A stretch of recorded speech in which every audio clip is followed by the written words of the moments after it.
60s kids அன்பர்களே, உங்களுக்காக இந்த தகவலை நான் சொல்கிறேன்.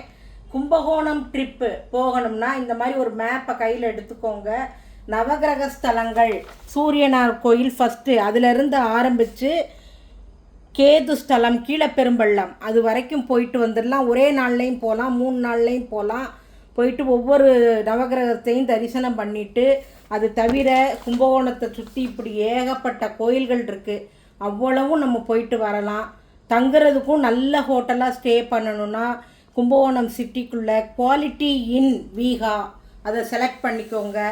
ரூம்ஸ் நல்லா இருக்குது, சாப்பாடும் இங்கேயே இருக்குது. அன்னலக்ஷ்மி ரெஸ்டாரண்ட் ரொம்ப ரொம்ப நல்லா இருக்குது, சாப்பாடு ரொம்ப டேஸ்ட்டாக இருக்குது. எல்லோரும் சாப்பிட்டுக்கலாம். நம்ம மாதிரி வயதானவர்களுக்கு மிக அழகான சுற்றுலா இது. எல்லோரும் இதை ஃபாலோ பண்ணுங்கள். கும்பகோணம் கோயில்கள் போயிட்டு வாங்க.